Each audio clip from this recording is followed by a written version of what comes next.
కాబట్టి ఈ మందిరంలో చాలా మట్టి స్థలం ఉండేది కాబట్టి అక్కడ కళ్ళాపు వేసేవాడిని. And then there is a well, there is no tap there. ఆ దినాల్లో మందిరంలో ఈ కుళాయిలు ఏమీ లేవు.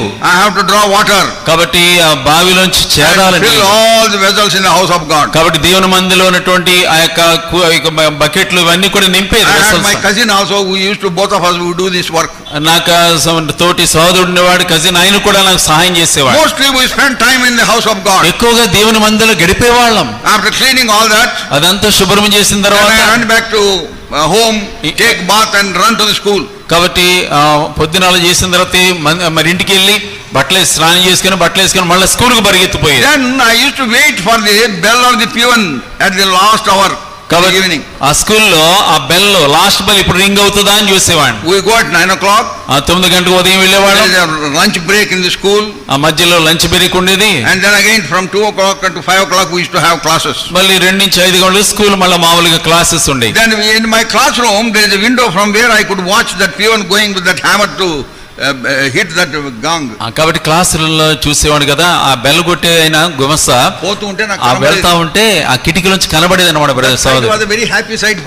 కాబట్టి ఆ బెల్ కొట్టి, చివరి బెల్ కొట్టి ఆ యొక్క అది కనబడితే అది చాలా సంతోషంగా కాబట్టి ఆ బెల్ కొట్టగానే వెంటనే పరిగెత్తుకుని ఇంటికి పోయేది.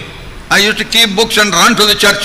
కాబట్టి ఆ పుస్తకాలు అక్కడ మరి ఇంటికాడ పెట్టేసి మందిరానికి పరిగెత్తుకుని పోయేది. 3.5 kilometers. మరి మందిరం 3.5 కిలోమీటర్లు ఉండేది అక్కడ. And then we used to be there and do a lot of work in prayer house. కాబట్టి దేవుని మందిరంలో ఎంతో పరిచర్య చేసేవాళ్ళం. We used to take a lot of tracts and put the stamp. కాబట్టి ఈ పత్రికల మీద ఈ స్టాంపులు కొట్టేవాళ్ళం. Keep the whole premises very neat and tidy. కాబట్టి దేవుని మందిరాలను ఎంతో పరిశుద్ధంగా నీట్ గా ఉంచేవాళ్ళం. Meeting that day, if it is a Tuesday, we used to prepare it for the prayer meeting. కాబట్టి ఒకవేళ అది ఒక మంగళవారమో మందిరం ఏదైనా కూడిక ఉందనుకోండి, మందిరాన్ని సిద్ధపరిచేవాళ్ళం. So likewise I can tell you, after I was born again, in the young age of 13, 14, 15 years, until 19 years I was there in Gudur. కాబట్టి 13, 14 సంవత్సరం ప్రారంభించి 19 సంవత్సరాలు వచ్చే వరకు కూడా గూడూరులో ఉన్నాను, మందిరాన్ని హత్తుకున్నాను. I believe because of that service, simple service that I rendered in the house of God, God blessed me and my children. కాబట్టి నేను నమ్ముతా ఉన్నది ఏంటంటే గనక ఆ రోజుల్లో దేవుని మందిరంలో చేసిన చిన్న చిన్న పరిచర్యలే తర్వాత కాలం నేను గాని నా కుటుంబం గాని దీవించబడడానికి అదే కారణమైంది. It is God's doing. అది దేవుడు చేసిన పని. You should encourage small children, young children to come to the house of God. కాబట్టి మీరు యవనస్తులైన పిల్లలను కూడా మీరు ప్రోత్సహించాలి వాళ్ళ పరిచర్య చేయడానికి. What is the David's burden as we read in the word of God? చూడండి దేవుని వాక్యంలో మనం చూస్తే దావీదు తాలూ భారం ఎటువంటిది. Psalm 23 కీర్తన 23 మీరు చూస్తే verse 1.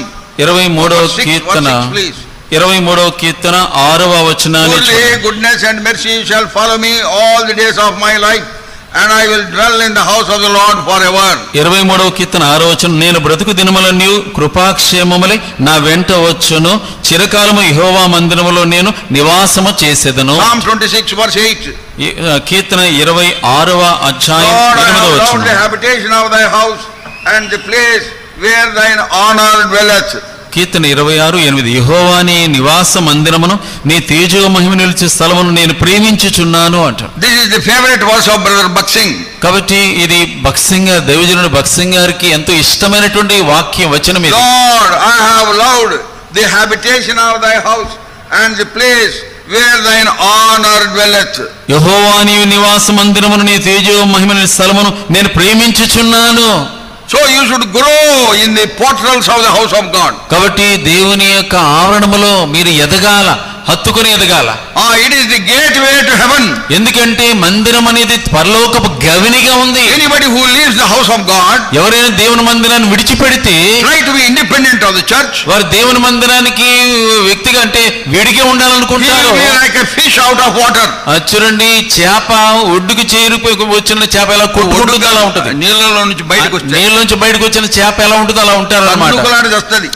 కొట్టుకుని తన్నుకుంటుంది. కాసేపు తలపైకి కొద్దిసేపు తోక అట్లా తలకాయ పైకి కాలుకు తోక. Fish out of water, you will be like fish out of water.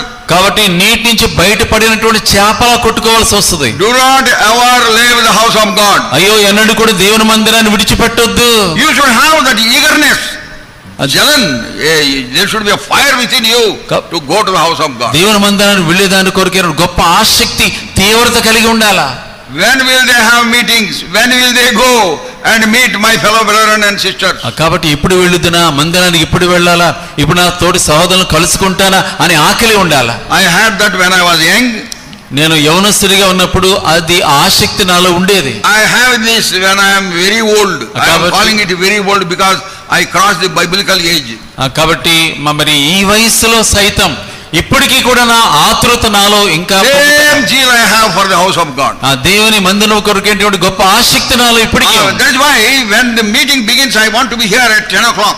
కాబట్టి కూడిక ఆరంభంలోనే 10 గంటలకి మందిలోకి వెళ్ళి ఎలా కూర్చోవాలనుకుంటాను ఖచ్చితంగా. Wherever I go for the ministry, ఎక్కడైనా పరిచర్యకి వెళ్ళేటప్పుడు often people say like this. చాలా మంది ప్రజలు ఇలా అంటూ ఉంటారు, brother 10 o'clock we begin the meeting. సోదరుడా 10 గంటలు మేము కూడిక ఆరంభిస్తాం. 45 minutes 1 hour we have songs. మరి 45 నిమిషాలు కూడా పాటలు పాడుకుంటాం. You come around 11 o'clock brother, that is okay. మామూలుగా అంటారు కదా, బ్రదర్ ఏం పర్లా పాటలు అయిపోయాయి 11 గంటలు మీరు రావచ్చు. నేనంటే అలా కాదులే, I want to be there for the very first prayer. మొట్టమొదటి ప్రార్థనలో కూర్చోంటానని చెప్తా ఉంటాను. I want to be in the presence of the Lord along with the saints. కాబట్టి ఇతర దేవుని పరిశుద్ధులతో పాటు నేను కూడా సమయాన్ని కూర్చోవాలని అనుకుంటూ ఆశపడతా. When I hear songs, ఎప్పుడైనా పాటలు విన్నప్పుడు, when I hear the prayers of the servants of God, మరి దైవ సేవకుల ప్రార్థనలు విన్నప్పుడు, God forms up a definite message for the congregation. కాబట్టి దేవుని సంఘానికి దేవుడు వేరొక వర్తమానాన్ని ఇస్తాడు. It is here we are prepared for the meeting. కాబట్టి ఇక్కడే మేము దేవుని పరిచర్య కొరకు సిద్ధపడతాం. So by all this I urge you, be present in the house of God as much as possible. కాబట్టి దేవుని మందిలో కుదిరినంత మేరకు మరి సమయానికి వచ్చేదానికి మందిలో ఉండడానికి ప్రయత్నించండి. Psalm 27 కీర్తన 27 verse 4. 4వ వచనము. See the desire of David. దావీదు కోరిక మీరు చూడండి. One thing have I desired of the Lord, that will I seek after, that I may dwell in the house of the Lord all the days of my life, to behold the beauty of the Lord and to inquire in his temple. కీర్తన 27:4 యెహోవా యొద్ద ఒక వరం అడిగితిని, దాన్ని నేను వెదుకుచున్నాను. యెహోవా ప్రసన్నతను చూచుటకును ఆయన ఆలయములో ధ్యానించుటకును నా జీవితకాలమంతయు నేను యెహోవా మందిరములో నివసింపగోరుచున్నాను. That I may dwell in the house of the Lord all the days of my life. నా జీవితకాలమంతయు నేను యెహోవా మందిరములో నివసింపగోరుచున్నాను. How many of us have that desire? కానీ అటువంటి ఆసక్తి కలిగి ఉంటాం. Think about it. దాని గురించి ఆలోచించే. You should be obsessed with the house of God. ఆ దేవుని మందిర విషయంలో మీ తీవ్రత ఆసక్తి కలిగి ఉండాలి. You should be obsessed with the Christ, the Lord Jesus Christ. మరి ప్రభువైన యేసుక్రీస్తు వారి విషయమై నువ్వు అత్యాసక్తి కలిగి ఉండాలి. That is how you are prepared for the coming of the Lord. అలాగున ప్రభువైన యేసుక్రీస్తు వారి రాకడ కొరకు నువ్వు సిద్ధపడతావు.